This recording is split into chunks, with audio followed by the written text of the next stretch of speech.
Hello, guys. Welcome to the show again. I'm back with another guest from the world of Doctor Who, and also he's done an awful lot other than that. But we want to talk about that too, obviously. It started out as a young child actor, and he's done quite a lot of roles. You certainly would have recognised his face back in the 70s and 80s, an awful lot growing up, if you're from the certain generation, which I was. So I'd like to welcome, please, my guest, Keith Jayne. How are you, Keith? Good, thanks, Frank. Yeah, very good. How are you? I'm very well, thank you. All Good, right, good. Keith, let's get going. First of all, let's go back to your childhood, shall we? And I don't want to, it sounds a bit like a bloody psychiatrist session, but I I don't want to sometimes unnerve need you one, or Frank. anything. You're I all don't right. want, yeah. But but yeah, I mean, tell us what you. There's an interesting thing where you grew up, but I'd like you to talk about that. With the area where you grew up, or where you were Um, born and grew up. Sorry. Yeah. yeah, okay. Starting right from the beginning. Then I was born in Ruislip at a very young age, and lived in Ruislip and the surrounding area, Harrow, Pinner, etc. Till I was about 20 odd. At which point I bought my first house in Harrow Weald, behind the Red Line. It's always near to a pub, and yeah, so that's kind of where I grew up. And yeah, I had a fairly strict upbringing. My dad was a policeman, and my mum was a teacher. Not many kids get arrested for poor spelling, do they? Do you know what I mean? But no, it was we had a very lucky, secure uh, family. My sister Debbie, myself, we were blessed really because we had a very happy family life for us. So yeah, so that was all good. Must have been difficult if you wanted to play truant when you got a cop of dad and a teacher mother.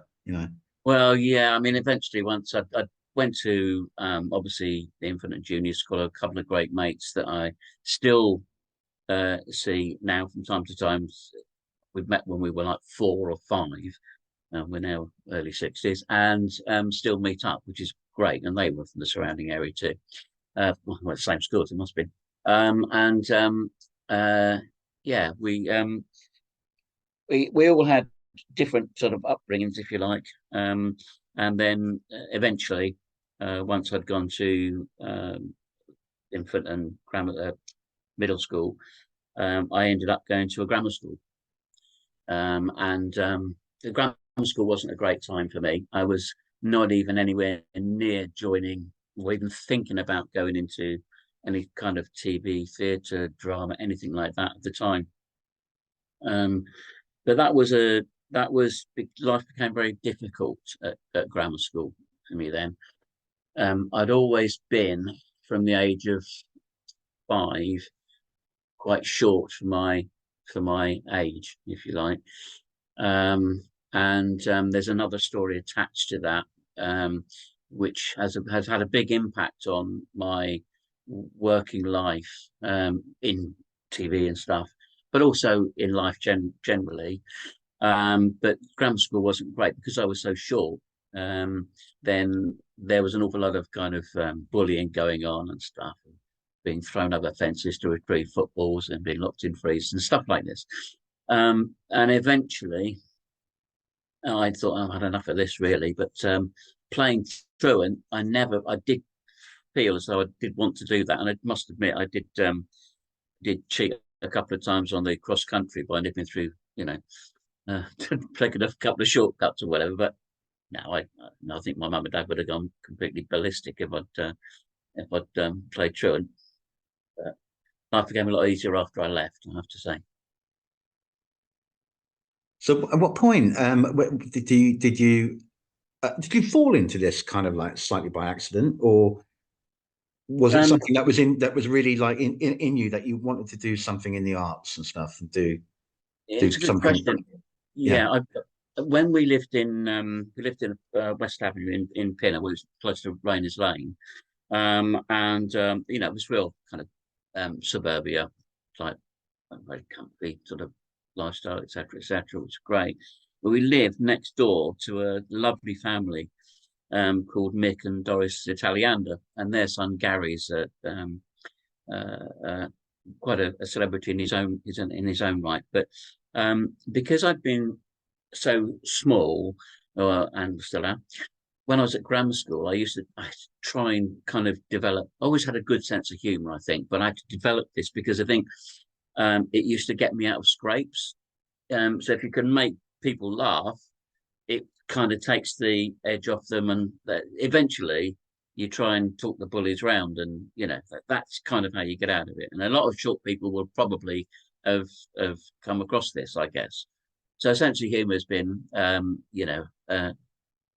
a good thing to have. But I used to go next door to. I got fed up with the bullying, and Mum and Dad were getting fed up of me coming home, battered and bruised, and goodness knows what. So anyway, I just happened to go next door and was having a chat with Mick and Doris, and I was only 11 or 12, something like that. And in the background, there were discussions between Mick and my mum and dad, saying Keith needs to get away from that school. He really needs to get away from that school. That was in Edgware.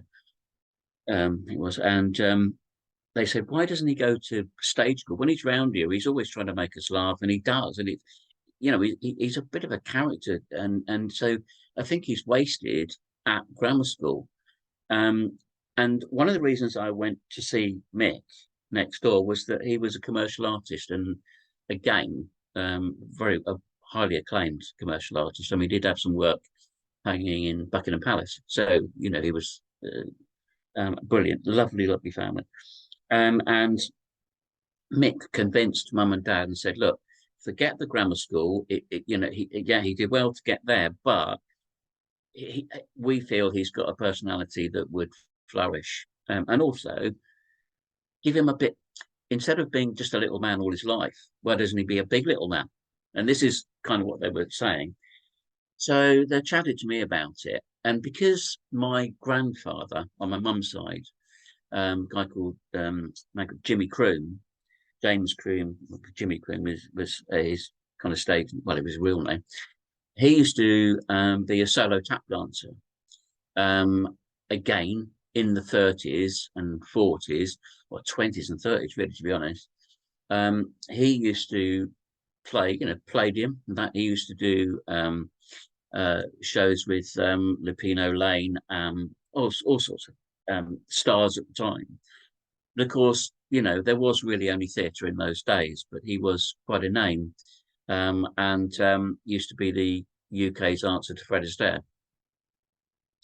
And it was my granddad, actually, that once Mum and Dad had been convinced that I should be going to stage school. This is a big thing for a policeman and a teacher to make a decision about sending their son to basically quite a bit of a soft school. You know what I mean? Anyway, my granddad started teaching me to tap dance, and I quite enjoyed. I was getting quite good at this because I found that I really enjoyed it. The only problem with my granddad, was that he had what would now be called COPD. So so when he used to teach me to tap dance, you have to lean on a fridge, so this was the only way I could do tap. I had to lean on the fridge to actually do a routine. But no, but after that, eventually, so I went to a Barbara Speake stage school in East Acton. Frank, this was a revelation. This was absolutely bloody marvelous. I mean, it really was my complete savior. And I didn't think I was particularly good. I wasn't nervous at all. At all. I don't know why I wasn't, but I wasn't. And I wasn't particularly good, I don't think. I did. But I enjoyed it, and I enjoyed the freedom of not having to. My mum used to make me 2 packs of sandwiches when I used to go to grammar school, one for the bullies to take, and one for me to eat in the toilets, and all this sort of stuff. So this freedom was absolutely brilliant.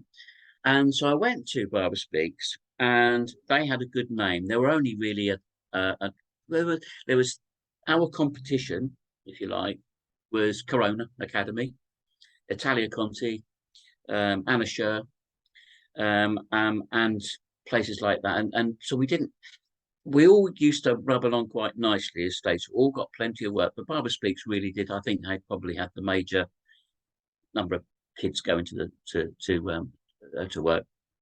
And we also had a good agency. In fact, the agency, which was run by there was Barbara Speake herself, who was the headmistress, and there was a lady called June Collins, who was actually the mother of Phil Collins from Genesis. I'll say Genesis, you know what I mean. And June was an absolutely brilliant agent. Seriously, very busy, etc., and always doing her best to get kids work.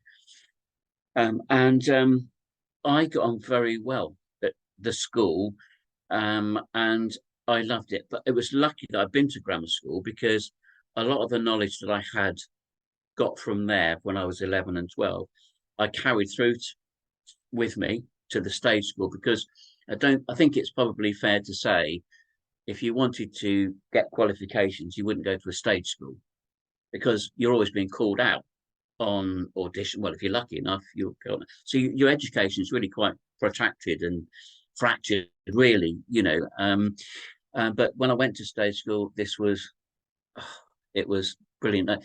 The times I used to get like 2 or 3 auditions a week. And don't forget, in those days, no mobile phones, no self-taping. It was so, if you had to be in Wardour Street at 3:15, that's what you had to be. There's no texting to say I'll be 10 minutes late. You had to be there. And so, yeah, I was very lucky. And there was a lot of work around at that particular time, predominantly at the BBC. But of course, there's much more companies around now, aren't there? There were really only the 3 channels back at that time. And I felt I worked for the BBC so often, I thought I might be getting a company car when I was about 21. But no, it was great. And whilst I really enjoyed it, and I think I learned quite quickly, I think there were a lot better people around, or actors, than me. And until I'd done a lot of theatre, I wasn't as confident as I think I needed to be. But I was lucky. I was very lucky. Yeah, so it was a very happy time for me at that particular time. I saw in your resume there. I was looking at some of the parts that or the shows you were involved Yeah. with. Would Upstairs Downstairs would that have been one of your first televisions, or did you do a few things before that? Or No, I did. Yes, it was one of the first ones, Frank. I think the first thing I actually did, and hang on, because we're talking 50 years ago, of course. Now, one of the first things I did was a thing called Churchill's People for the BBC, and or Devil's Crown, as well, that type of thing. But it was really Upstairs Downstairs that this was. I mean, it was my mum's favourite programme. So she was up in the gallery with, and oh, I loved it. I played a little lad called Wilfred Schoenfield, a German lad. I don't have to say anything, because I was just, but the butcher's shop that mum and dad owned was basically, I think because we were Germans and living in Britain at the time of the war. Then basically I don't think they bombed us, but they did something anyway. I had a bit of a head injury when I came into the big house. But that really was working for, I think it was LWT.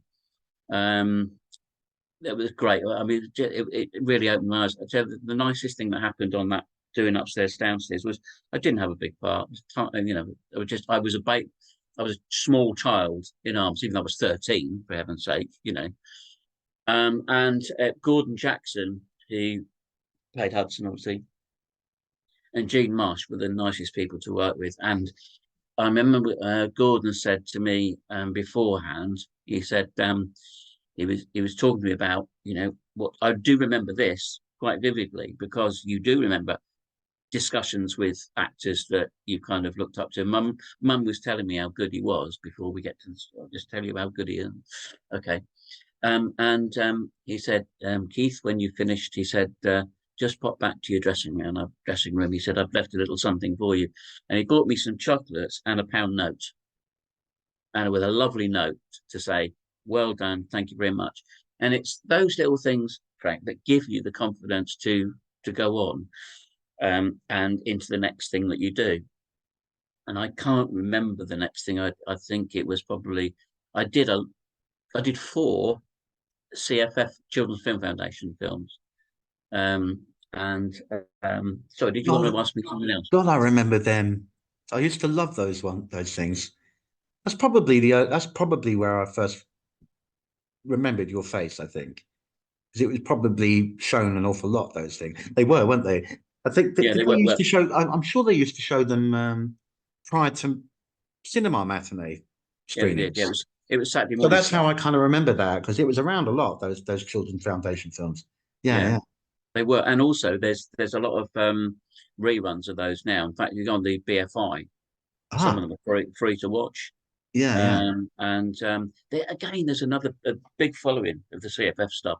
But of course, they were great grounding because just the four that I did, the first one I did was a thing called Robin Hood Junior. Well, Keith Chegwin played Robin Hood, and I was Will Scarlett. But Keith went to our school, so Keith was a pupil at Barbara Speaks, as was Jack Wilde, a few years previously. But the Robin Hood thing was Robin Hood Junior was called, was shot in near Sevenoaks, Maidstone, that way. And I love that show because a lot of the children that I went to school with were in that show as well, and it was an absolute breeze. The only thing I did not enjoy at all was riding the bloody horse because typically I told them that I could, if you go to an audition, if they say, "Have you ever been to the moon?" You go, "Yeah."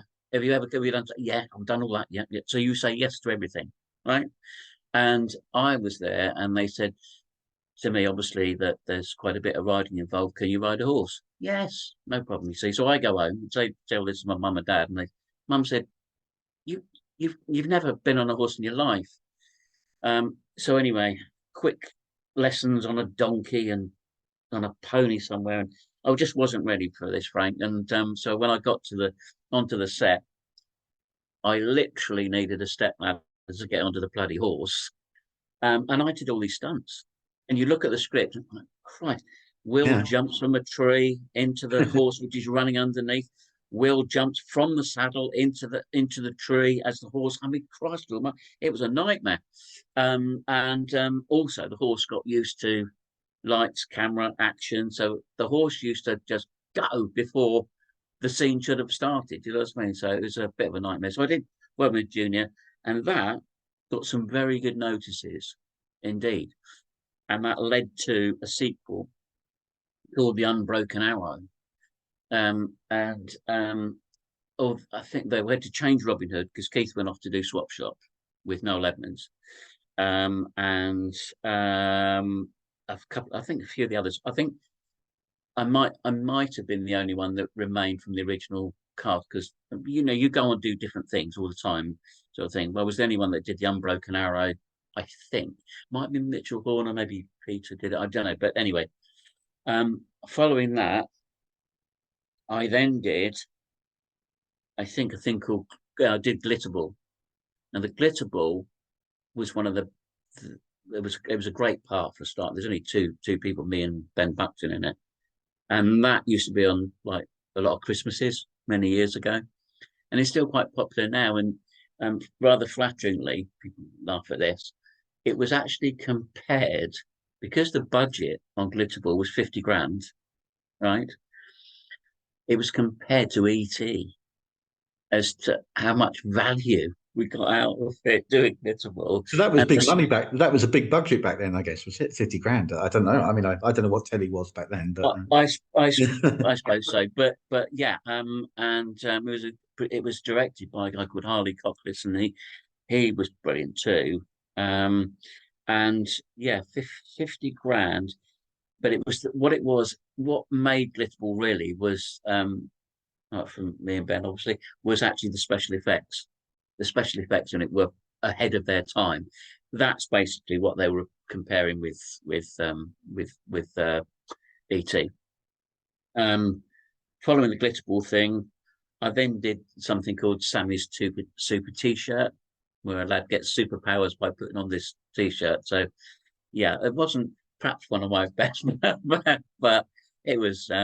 it was quite good. But the thing about the CFF stuff, Frank, was that you used to get a lot of.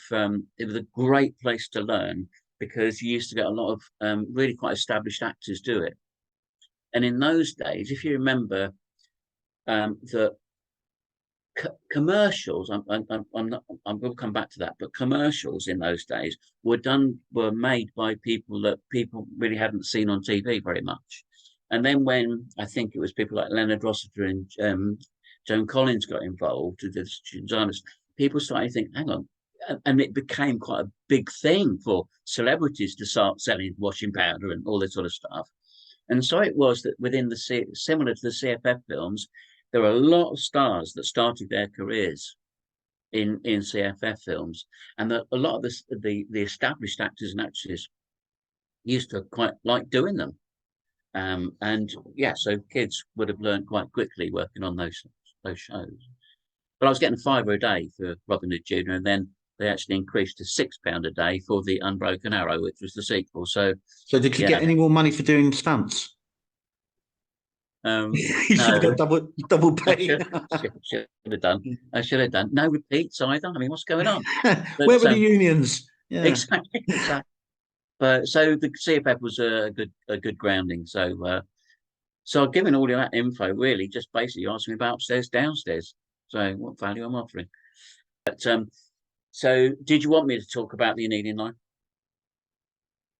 Yeah, whatever you kind of remember from it, really. Did you do a lot of it? You did a couple of episodes, didn't you? I believe. No, the Onedin Line. No, I did. I'd done some work for a few a lot of directors at the BBC, and I went for an audition for the Onedin Line. Now, there's a story to this. There was always a story, isn't there? My granddad, not the tap dancing one, the other one on my dad's side. I used to remember sitting in his lounge and 7:15 on a Sunday evening, the music used to for the Onedin Lines to fill the room. And I thought, oh Christ, I was only young, obviously, because it started in, I think it was 1971, so I was 11, 12 or whatever. But I was called, and my granddad died on the 5th of January, the year, and it was a month before I went for the audition.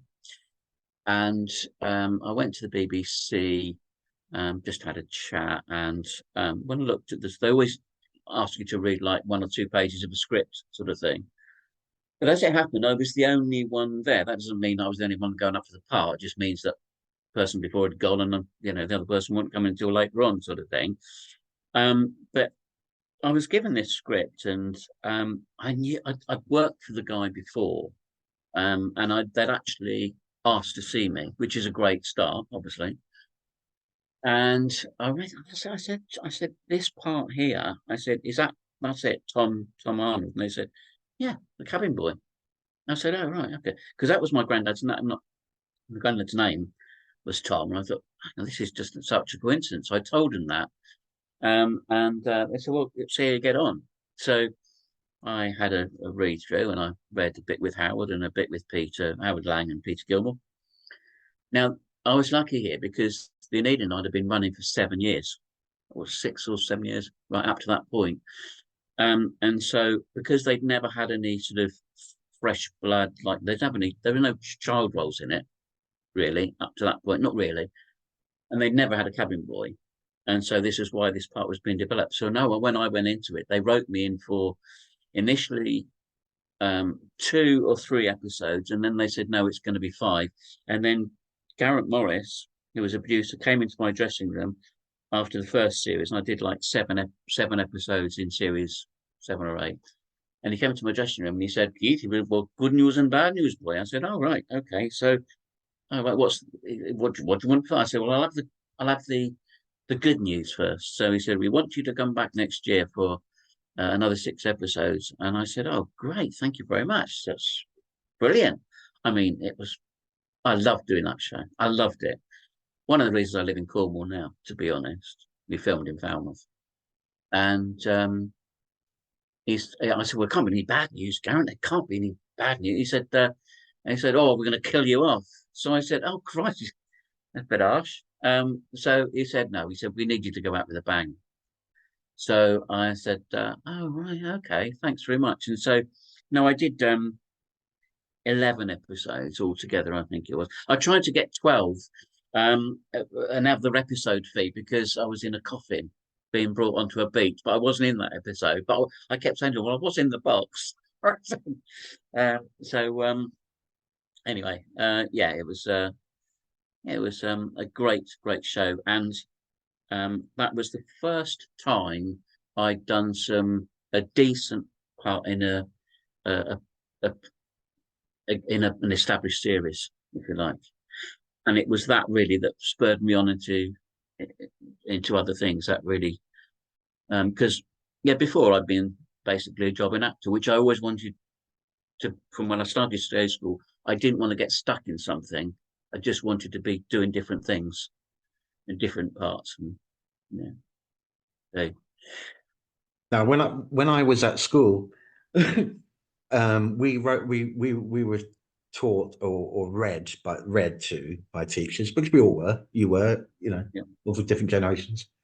Certain books stuck in my mind, yeah, things like Lion, the Witch, and the Wardrobe, and A Call yeah, of the Wild by Jack London. I absolutely adore that book. yeah, A book called I Am David, which is fantastic as well, springs to mind. And of course, Stig of the Dump is another one. yeah, Uh, yeah, that I, that we read prior to the series. I was mm, I was aware of the story before I yeah, saw yeah, you in it, on TV. mm. Uh, um, uh, how did it feel getting that role? Because that really that is one role, that you're so recognizable for, I think. And I think it's a great story. Um, Well, yeah, this is there's a big difference here between what we've just been talking about, because on the Onedin Line, whilst it was a major, it was a it's not a major role. It was part of Tom, was a lovely role to have, and the other point was that you don't feel. I felt a bit of some pressure, because you do whenever you do anything. There's an element of pressure that you want to make sure that they haven't miscast you, which was a big thing on the Doctor Who, which we'll come back to, I guess. But going into the Eden Line was easy. It was an established series. It didn't depend on me as to the success of that series at all.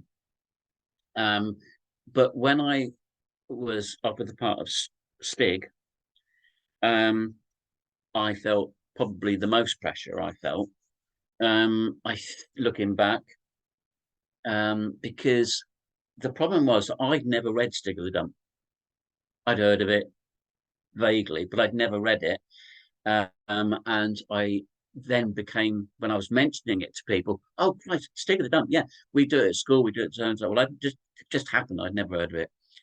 And it was obviously an extremely popular book. But when I was speaking to people about it, about what they thought, this before I did the part, I was asking them what they thought he would look like. What do you think he says? What do you think he sounds like? That type of thing. Because I thought, if I'm going to go into all this, it was a Thames TV production, and and I began to realize there were so many different versions of it that whatever I did, however it came over, it's not going to be popular with everybody. You cannot please everybody, because the problem is people have got a preconceived idea about what Stig looked like. So it's going to disappoint some people, which isn't a great start. So you just hope that you come to a common denominator somewhere. Um, and but luckily, the production team, um, were just we couldn't have got a better production team, really. I mean, Richard Hanford, who'd been doing the bill, and was, yeah, quite established, I think, at the time. But he was the best director for that show, without a doubt. And it was down to it was me and Richard, really, that were trying to work out, because Clive King wrote the book, and he did appear on set and was obviously consulted all the way along about what was going on, because it's his baby, isn't it? Essentially, it's his idea, and he wrote the book for his son, who also came down on set. which was interesting. We were filming at Dorking, and where the dump was, the tip was, whatever dump. And as far as the story was concerned, that can't change, right? That can't change. That's just basically as it was. But I just couldn't face going through 2.25 hours of screen time saying nothing or just grunting. It's just really quite difficult. It's, because Barney's talking to me all the time, and I'm like, I ran out of expressions, really, Frank, to be honest, because what do you think? But the interaction between me and Grant, who was the lad that played Barney, Grant Ashley Warnock, he was good. He was good. It was quite easy to work with Grant. We'd established that, yes, he should say something. He should say. So we just got this. We just made up this language. I mean, we blagged it, Frank. We absolutely blagged it, really, to be honest. But of all the things that I've done, I mean, I went on. That was 1980, 81, 1981, and I'll come back to Stig the Dump. I went on to do a thing called Murphy's Mob, and Murphy's Mob I did for 4 years. I mean, I did all like 54 episodes, filmed at Elstree and then up in Nottingham, Derby, around that area. It was ITV trying to get a rival for Grange Hill, which was getting all the ratings. But anyway, the purpose of me saying that was that all that work I did on Murphy's Mob, yes, it was memorable to some extent, but people still only remember, not only remember, but it's Stig of the Dump they want to talk about. If I go and see people now, or I do like a little podcast or something like that, pretty much the same as what we're doing now. The Stig of the Dump, Survivors, Doctor Who, Onedin Line not so much. Now it's Stig of the Dump was number 1, Doctor Who, and Murphy's Mob probably. Yeah, so it was quite tough, but we did, I think, pull it off. The BBC did something, I think, in the 90s as a follow-up, same thing, their version of it, sort of thing. But no, it was people just, one person said to me, because I had a wig on, and gravy browning all over me, and a loincloth and goodness knows what else. And someone had once told me that I looked like Shirley Bassey on drugs. So, but that was an interesting description. Yeah, absolutely. But that was quite good. I mean, there's worse jobs, when you're kind of standing on a chair in the middle of the field and the makeup girls are grubbing gravy all over you at 6 o'clock in the morning. Yeah, so it was. I was very privileged to do that part, and one of the main things was that Clive was happy with it. Clive King was happy with it, but it was well adapted, and I was privileged to do that. Very much so. That's awesome. Yeah. I really liked the set, the dump. All the elaborate, all the junk and everything that you were reusing. I suppose it was people sort of like recycling back then. Basically like the Wombles. Recycling. Yeah. Exactly, but people also say that about the jam jars for Windows. That's something that always comes up. But in the set we were filmed at Thames in Teddington, and the set was built of polystyrene, so it was all right. And I think at one point we had a candle in it, and of course back in those days health and safety wasn't really too much of an issue, was it? So we almost had a claim, really. We could smell polystyrene burning in the corner of the cave. It was a great show. Yeah, so it was great. It really was. So that you'll live on with that. You'll live on with that character. You will. I think. But also, speaking about Survivors, because that's a series that was really intriguing to me as well. I mean, at the time I was a wee bit young, probably, to understand it. It was a bit more adult, Survivors. It was the subject's very dark as well. It's about about a virus that's let out, and part of the population is wiped out, and these are the survivors that are trying to get by. Out Yes. in the mostly in the sort of English countryside kind of area, isn't it? A lot of it. Yeah. So tell us about your role in that, Keith. What you played in that, and how that episode played out. I will. Can we just say, back on the Stig dump thing, Yeah. you won't be, but might not believe this, but up until quite recently, I was still going to schools judging Stig's caves and Stig lookalikes. I've done probably 25, 30 odd schools just going around judging these things. But that's the lasting effect that it has had. So, anyway, um, yeah. So, survivors. Survivors, I didn't really know what I was doing at that particular time. Frank, I was a young lad called in the show called Mick, and I came out of a freezer. That's also memorable for some people. I think that my family had already been taken by the virus, plague, whatever you want to call it, and so I was dreadful in it, to be honest. But people still remember that. And again, I was lucky. Cult viewing. Survivors is cult viewing. People will go around and check locations of where the filming was and all this sort of thing, which is great. Again, a lovely bunch to work with. Ian McCulloch, Dennis Lill, who I worked with twice again in different things. Well, Doctor Who, the star, and Survivors during the pandemic. So 3 years ago, again, people were talking about a rerun. I think there was some kind of rerun done recently, but obviously people think I'm dead.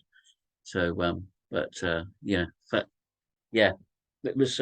They did bring it back briefly, but it didn't take off the next time No, around. They did something in the I think it was the early noughties or something. yeah, okay. They Did they? did Oh, do I it like didn't. an updated version of it, but it didn't quite. It didn't make it after the first series, I don't think. No. Oh well, yeah. I don't remember that, to be honest. But that was filmed in Wales. We stayed at the Chase Hotel in Ross on Wye, and so the location. I think there was a scene where we were chasing a pig around. I think that was based in Wales. Yeah. Yeah. Blimey, yeah. Um, Now, I think it's time that because it's a Doctor Who podcast, it would be remiss of me if I didn't talk about Doctor Who. Best. Yeah. Yeah, so I've been watching. I did watch it recently. The story you were in called The Awakening, which is a two-part story, Mm. starring Peter Davison as a doctor at that time, and it's set in this little village. Which Mm. initially, when they land, you think maybe they're back in time, but it Mm. turns out it's not like that. Of course, Mm. it's modern day for then, Yeah. 1984 when it was made, and the people that are dressed up in the village are reenacting these war games, just sort of like jousting and all that kind of thing. But Yes. things get out of hand. Yeah. They take it, Yeah. take it, they blur reality, a wee bit, I Yeah. think. But you actually played an historical character in it called Will Chandler. Yes, I did. Yeah. Uh, so, Keith, please tell us about how uh, you got cast for that, and your memories of it. Okay. Yeah. Sure. The role was, thankfully, I didn't have to audition for it because a lovely man called Michael Owen Morris I worked with on the Onedin Line, and Michael was a production assistant, I think, or on the Onedin Line, and then thankfully he remembered me for the Will Chandler role. And I felt quite a bit of I was obviously flattered to be considered for the part. And so I read and it was all fine. But I did feel some kind of pressure there in terms of not wanting to let Michael down. And when I did it, I thought that I was playing a West Country lad from 1643, and I just didn't feel that it was. I mean, I really went quite over the top with the you know, and but it again, it did seem to work. But I think a lot of that was also down to the script, because there's some good. The Malice for a starter was reasonably believable.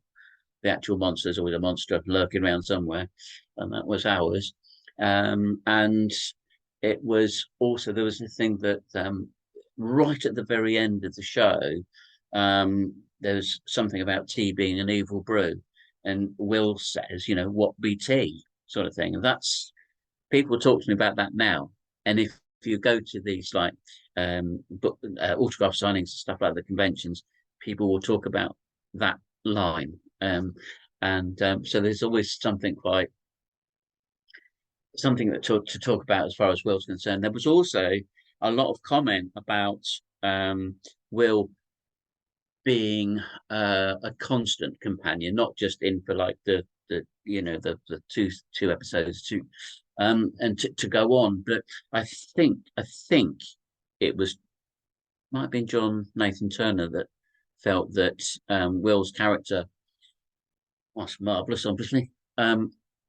Probably because he was 1643, was a bit limited in terms of he felt that I read once that he thought the public might grow tired of his character, which probably maybe correct. I think grow tired of any character over time, maybe. But so I was only scripted. I was only scripted to do 2 shows anyway. So, and I was going off to do the bits and pieces, but the impact that Doctor Who has had is absolutely incredible. I mean, it's the gift that keeps giving. You know, you've got apart from the conventions, parts on one of the scenes. There's a scene where myself, Peter, I think Polly James, were in a cart pulled by a horse, and the scene was it was supposed to pull up in Lichgate, but it didn't. We got out of the cart, and the horse carried on, and it went through the Lichgate that had been built specifically for the set on location. But that was obviously an outtake, and it got into Auntie's Bloomers. So it was repeated and repeated. And I said recently when I did Myth Makers with Keith Barnfather that I might have made a few bob extra from that than I did the actual episode. But it was good. I just felt I was a bit miscast. I was well, you're not a bit miscast. You're either miscast or you're not. I just felt pressure because I wanted to do the best I could for Michael. But there was also a spin-off of Little Hodgkin, Return to Little Hodgkin, which there were a few of us did it, including Janet Fielding, and I'd worked with Janet, or I was due to work with Janet on Murphy's Mob. So there are some people you work with more than once, quite a lot, you know, so it was a great show to be on. The thing I like about Doctor Who people is that the people that are associated with it are completely dedicated to the show. You know, I've had people come up to me, Frank, seriously, and will know my lines, and will know, they'll recite stuff, you know, and I think it's fantastic, and the fans are unbelievable. Some of their things that they bring for you to sign, and I say that I always mention this because I think it's really important. There was one guy who was a huge fan, and you'll get people that are generally fans of the show, but not generally fans of you personally. Right? No one just turns up to see me, see the show, right? This guy turned up and he'd asked me to sign for him a photograph which was predominantly of my face when we did Return to Little Hodgkin, but there were little cameo photos, if you like, of all the things that we've been talking about today. And it clearly gone into to actually collect all this stuff. And I found that really quite touching. It was a lovely thing for him to do. And you know, I paid him for it, because normally they'll pay you, don't they, to do that? And I said, no, hang on, you've done it, you can have the money, and I use it, and it's So stuff like that is really, it's a lovely thing to happen, isn't it? That's a really nice. That's a nice thing to do. Yeah, Mm. that's neat. Yeah. Um, how did you find working with? Because you did a lot of scenes with Peter Davison in it. You were quite joined. You know. Yeah, I mean, do you remember the Yeah. Fast Show, Frank? Yeah. I love it. Yeah, Yeah. yeah. You remember the family that just kept running from left to right in the screen, right to left, and whatever. Yeah. Yeah, Yeah. it was there was a lot of that going on. We Yeah. were running around the BBC studio like no tomorrow, all over the place. And so there was a lot of that. It was me and Polly James running, and Peter running too. Mark Strict didn't didn't get that much involved in the running around. I don't think in those particular scenes, but yeah, we did. I must have run about 50 miles doing that. So yeah. Um, where was that shot? Because that village is really beautiful little place. I just where was that, Keith? It was at a place called Shapwick, Shapwick. Do I tell the story? Yeah, okay, I'm going. I'm going to. At the, I'll face the wrath of Keith Barnes' father and Robert Dick at some point. But anyway, it was quite good because we'd arranged to film at Shapwick. Okay, so we turn up to do Mythmakers and stay at the nice hotel. Okay, all right. And then planned it all for the following day. What we're going to do? We'll go to the church. We'll do this. We'll do that. And so anyway, we go. And we just get outside the hotel, and I'm in my car, and Keith and Rob are in the car in front. And I'm thinking, God, they're taking quite a while to get away from here. So I'm sat in the car. I thought, surely they're not waiting for anything. Anyway, eventually he comes up and says, I think we've got the wrong Shapwick. I said, what do you mean? I said, wait. He said, yeah, I think we're. He said, I've just put into my sat nav and it's 150 miles away. I said, you're kidding, aren't you? So anyway, cut a long story short, but funny story short, we arranged that actually we'd just have to go home and then just try and reshoot another time, which we did a couple of weeks later at the real Shapwick. But what we did was just to make sure we weren't going completely mad, is we actually drove to the Shapwick that we thought it was.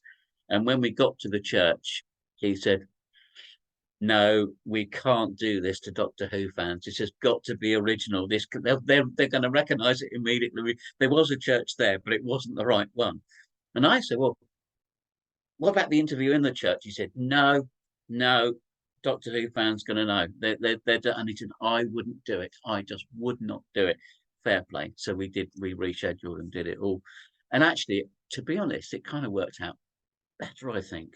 I think we're all a little bit happy with the way it turned out with the second one. So, but yeah, it was good fun, great fun.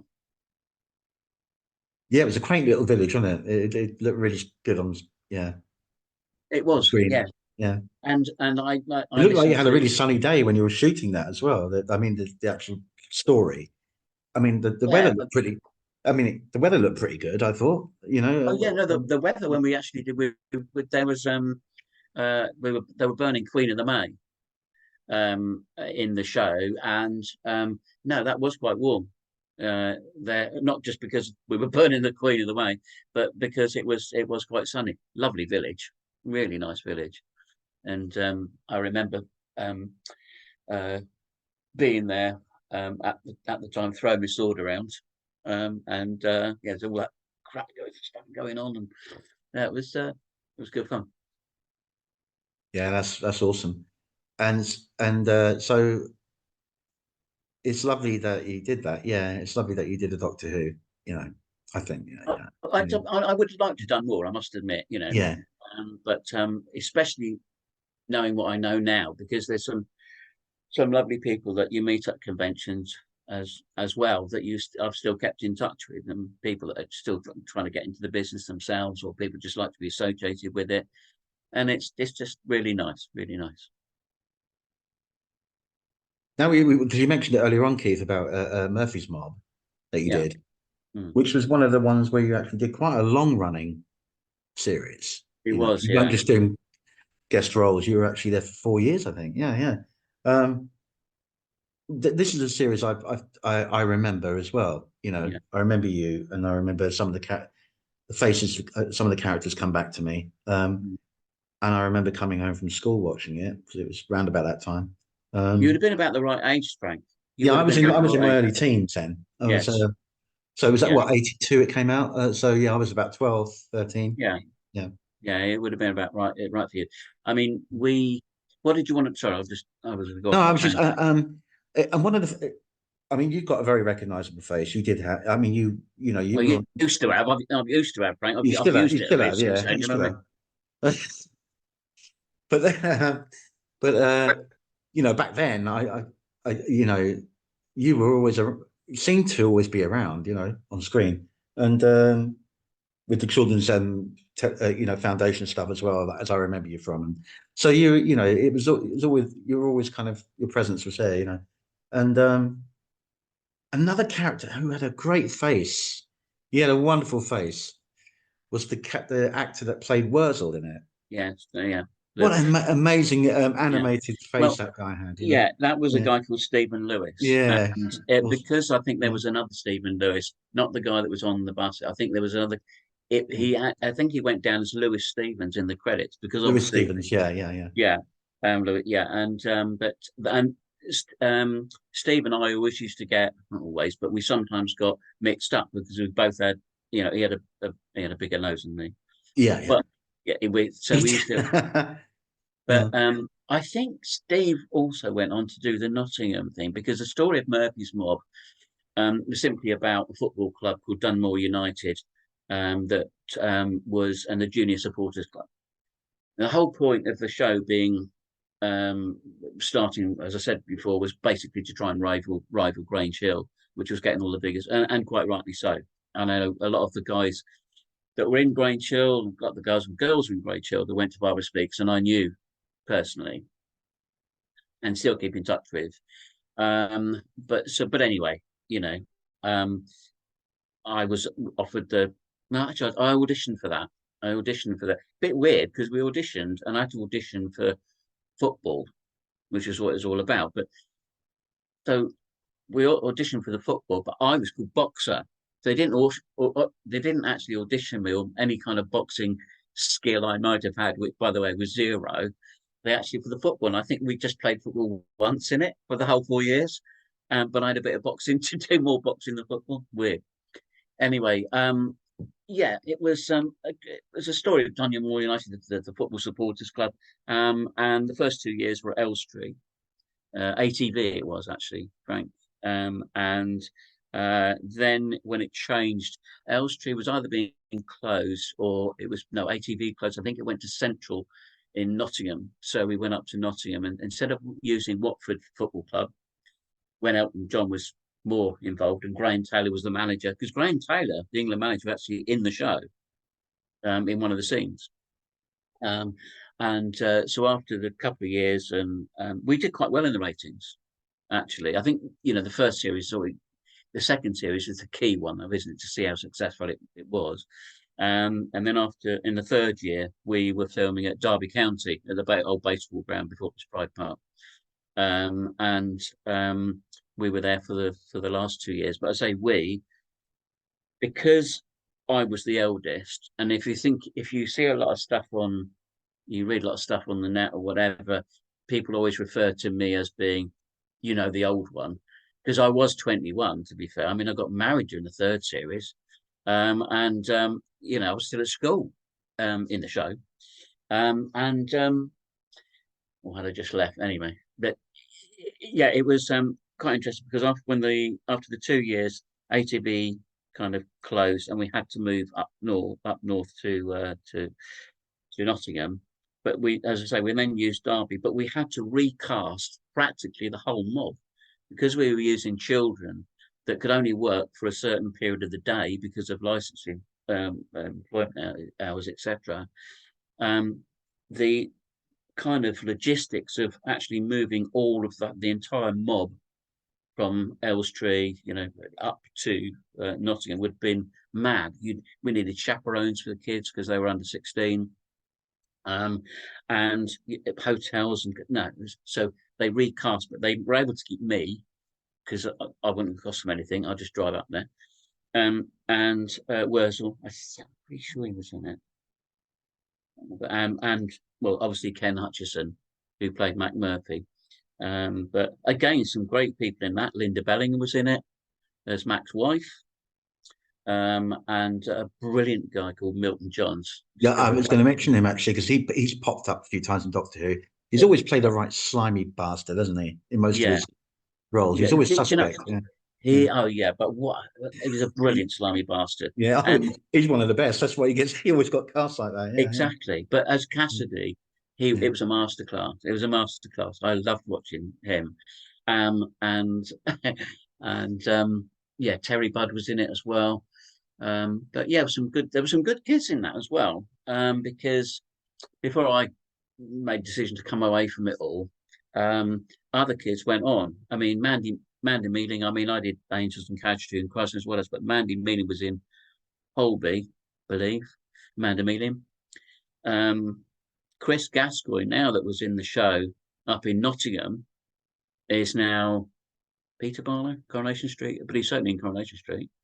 Chris was in it. No, Gary Beadle as well. He went on to have a role in EastEnders for quite a while there. Yes, yeah. Invariably going to get. I'm not sure what he's doing now, but I remember he did as an adult. He was in EastEnders for a while. Yeah. Gary, I don't think Gary went up to Nottingham. I don't think he did, but yeah, Gary's a lovely character, Gary. But he's doing what I never really wanted. This is going to sound a bit weird, to be honest, Frank, but it's true. I always wanted to be one of those people that you saw on your screen, but you didn't know the name of, because I wanted to do different things. Okay, and you know, in my shorter career, if you like, I like doing a bit of theatre. I enjoyed doing panto. I did some lovely stuff at the National Theatre. That was a great part. Working with Michael Elphick and Pat Hayward and Jack Shepherd, some brilliant actors to learn from. So I just like going from job to job to job. I did the Ludlow Festival in 1977, Henry V, so I've done a bit of Shakespeare. So I was so lucky with the stuff I did. And if I carried on doing it, which I'd like to do, you're lucky because as an actor, you can be any age. The only thing you need not to do is die, because then it kind of just spoils the fun. So I'm hoping to get some bits and pieces and do some stuff. I did a little bit of a film earlier on this year, but I'm hoping to do something a bit later on this year. But yeah, it should be quite interesting, I think. Might not get offered anything at all, but you never know. Well, I'll keep fingers crossed for you, Keith, definitely. So in the interim, because you were kind of on top of your game, I would say, you know, with a few great roles there that you had at quite a quite young age, in your early 20s or so. But then you sort of disappeared, Frank. One of a better word. Yeah. I was trying to find a good word there, but fuck it off. Yeah, you kind of just sort of that was it, sort of thing. Yeah, So tell us about that. The interim. You know what? Well, I didn't have to. I didn't have to be a tax exile or the money earned, that's for sure. But no, it was a difficult time. Be very brief, because I just, you know, that part of my life. I've had two different lives, really. I've had the acting side of it, and I've also been in financial services for 30 odd years, which is now coming to a close. And I've enjoyed my time doing that too. And I used to have a financial advisor myself, and he was very good. And he said, if ever you need to do anything that isn't acting, then he said, I think you'd be good at that. You're a people person and whatever. And that's kind of what I ended up doing. And still have enjoyed to, you know, to an extent. But there's also, you still want to carry on doing a bit of TV. But yeah, you're right. I walked away only because in some respects it was getting ridiculously hard. I had, it's pretty well documented, so I'll be brief. But when I was 4, I tripped over had an accident, and I smashed my front of my head open on a door, and it was quite a bad injury.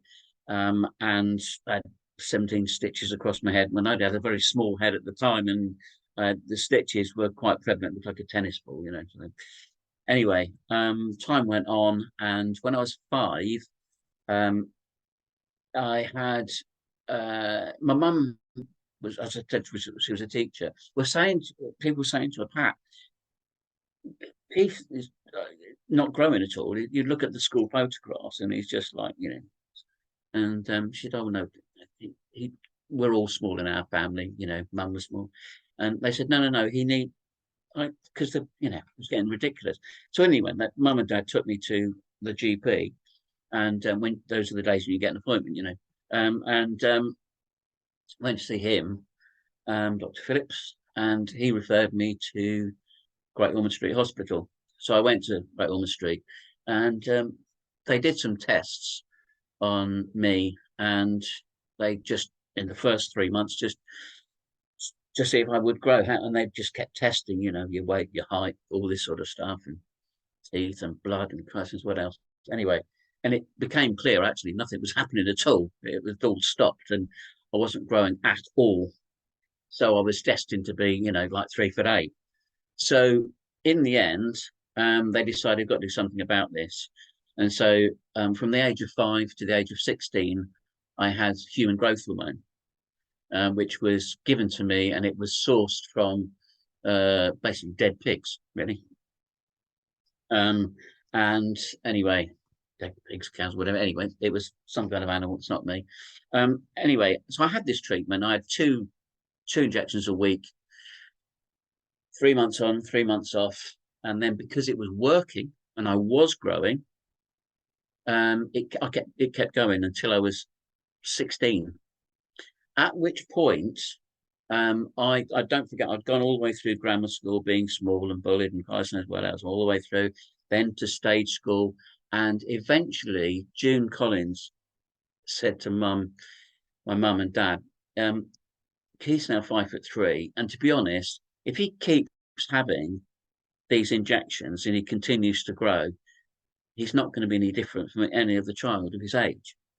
So because he's had the success that he's had, are you willing to put that in jeopardy to carry on with the injections? So we made the decision to stop the treatment because I was enjoying what I was doing, and it didn't matter to me that I was small anymore. Not really. And so it stopped. That all stopped. Well, we never really gave it another thought until we got a letter, or I got a letter from the Department of Health, and it was about 1991, something like that. But at that point, I'd kind of finished doing something. I was kind of quite difficult to get, you know, work between being a boy to a man. Everyone goes through that kind of period. I think a lot of people get through that period. However, I still had an agent. I still was doing bits and pieces. But the letter said from the Department of Health, we note that Keith was an inpatient between 1965 and 1970, whatever it was. And we regret to inform you, as a result of the treatment he had, he may have contracted a fatal illness, which is specifically Creutzfeldt-Jakob disease. And kind of along the lines, Frank, as if you're worried, ring this number. So, of course, I rang up. And it was, sadly, it was genuine. So then all hell, it was very, very difficult at that time. And what happened was that the media got hold of the list of patients, the people that had this treatment. And because I was on TV at the time in bits and pieces I've done, they recognised my name, and they did a bit of digging around and got hold of me and said, "Would you mind doing an article to raise the profile for children that have had this treatment and try and get some compensation along those kind of lines, whatever." Actually, compensation wasn't really thought about in those days, but You know what I mean? To raise the profile, to get something done, write to your MP, do this one. So I did what I thought I was doing the right thing by doing these articles, even in the Financial Times and stuff. But I also um, went on to the ITN News with my actually my fiance at the time, and we were interviewed, and it's the question that you kind of expect straight away from an interviewer, which is, how did you feel when you got the letter? Right, it's the obvious thing that you would ask. What do you say? Obviously I'm very upset and blah blah blah, and until you burst into tears, they're not overly interested. But we kept on going, and from that point on, after it was on, as I say, the main news. I think it was 10 o'clock, and then kind of my agent was saying, why did you do that? Why did you do the interview? Because it then it's hard enough to get work as it is when you're alive. Something like 96% unemployment in the industry, and then basically, because the way they portrayed it on the news, it was, I think it was the ITN News. It was, this could be the last time you see Keith on your screens. You start returning library books, Frank. Do you know what I mean? It's big shit time, isn't it? And I thought, oh well, bollocks this. I don't know. That's just, I might as well just, throw the towel in for a bit, and then once all this is blown over, then I'll come back and try and carry on with my career. But as it transpired, I got kind of just the job I went into, you can't come away from, because you cannot say to someone, or you shouldn't be saying to someone, look, you recommend, say, a pension to them, and then just walk away. Our industry was littered with people like that would do that, and I kind of made a commitment to the clients, and I've kind of stayed into it. So some of the people I've been lucky enough to be involved with, looking after their finances, have been with me for 25 to 30 years. But the time's come now where I think things have moved on in that industry too, and because it doesn't matter what age you are. And also, people have been asking me, and I have actually had to stop doing stuff because of my commitments to my clients. But now I think, I can't keep saying no. I can't keep saying no, and I think it's I enjoy it. It's good fun. It's good fun. And if I don't do anything else at all, then I've been lucky enough, I guess. And I was speaking to Gary Shale yesterday, who was spidering quadrophenia, and Gary and I worked together in a play called Class Enemy at the Young Vic, which is a Nigel Williams play, a pretty hard hitting thing. And there's Mark Wingett in it as well, and Pete Lovestrom. And we had, that was a blast. That was an absolute blast. That was at Oxford Playhouse and the Young Vic. And he was saying that these days, Gary was saying, he's spoken to Perry Benson, another real good, brilliant job in that. Perry Benson, I guess. Yeah. Well, I know the name. I don't know. Yeah, know. yeah, he's smashing. I haven't had that much to do with Perry actually, but he's very, very, he's brilliant. But we were saying there's a lot of us old guys now knocking around that are doing like short film stuff and whatever. Because my problem is, Frank, that nowadays, I'm not going to be going up to Wardour Street or Dean Street or anything and doing voice. I might be doing voiceovers, but then I just do them at home and send them in, wouldn't you? Do you know what I mean? Now you just do a self tape and send it off. But I've got to get into all this stuff, of course. And all the casting directors that I worked for before are probably in nursing homes, and the directors I work with are probably taking more pills than me. So it's kind of really starting again, But still, it should be a bit of a challenge. But Gary was saying, us old boys knocking around, got nothing really. I'd love to see a film with all you fellas now, It'd together. be like one flew over the cuckoo's nest. Yeah, that'd be awesome. Just seeing all those faces, again. Yeah, well, from back then, playing different characters now, but it would just be great having you all in something together. I think, yeah, Yeah, that that'd be maybe fun. that. Yeah, well, yeah, well, spread the net then, Frank. Just spread the news. Um, and yeah, we'll probably be doing something, I would imagine, together at some point. Um, so yeah, it's been good, but there's more to come, hopefully. Well, I wish you all the best with that, Keith. Seriously, yeah, be lovely to see you back on screens again. Yeah, Thank you very much. yeah, that would be great.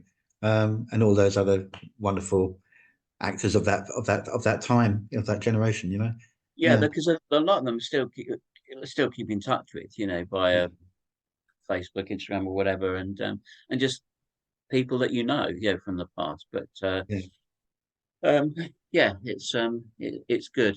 Unfortunately, along the way, we've lost some good people too. I mean, it's yeah. Mark Sadly, Palmer. Yeah, sadly, Mark Palmer was a brilliant actor, wasn't he? And so we lost him early doors. So yeah, one of the guys I used to go and see pretty much all the auditions I went to, you'd see Mark there, and yeah. so yeah. But life goes on, and sadly, but no, it's been a good thinking about things in the past, Frank. And Well, it's been great, great talking to you, Keith. Seriously, it's been a pleasure. Thank you. well, you've managed not to fall asleep, Frank, which is a big Well, job, it's isn't it? I'm taking medication, so Oh, excellent. Keep drinking the coffee. I'm taking uppers. Good man. Something's keeping me awake. I don't know. It's probably the caffeine. I drink far too much of it, Keith. Oh Uh, dear. oh man, yeah. I used to be a real tea drinker. Then I became all American and started drinking coffee all the time. Oh God. And it's not good. Although I have No. cut down a lot. I used to have about six or eight cups a day, which is What crazy. coffee? Yeah, yeah. I'm now down to about two or three, so I've done bloody well, but still room for improvement. Well, But we come back from New York, and my son Tom he was 30, and did something different for him. So we all went to New York for a few days, and I mean the coffee they drink over there, Jesus Christ! I mean it's still, and the cheese. I mean, if cheese was banned in the States, half the restaurants had shut down, wouldn't oh they? dear, another weakness for me, mate. Cheese, not Cheese, good. Oh dear, definitely. nightmare, Cheese. nightmare. Do Yeah. you have wine with that, Frank?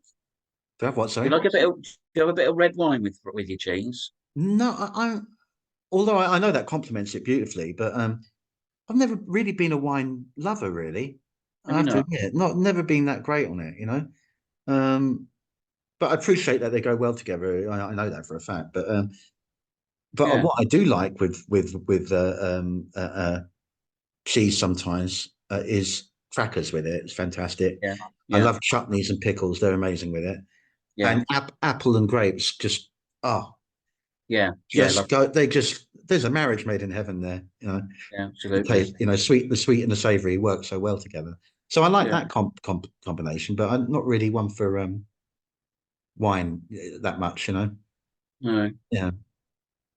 Yeah. Okay. Well, no. Yeah, like a drop with a bit of cheese. Yeah, just the job.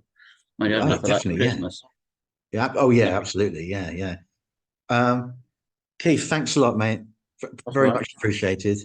Um, and thank you guys for watching. And we'll be back with another interview very, very soon. So please stay tuned for that. Uh, Lovely talking to you, Keith. And you, Frank. And thank you guys very much for watching. Until next time, take care. Bye All bye. right.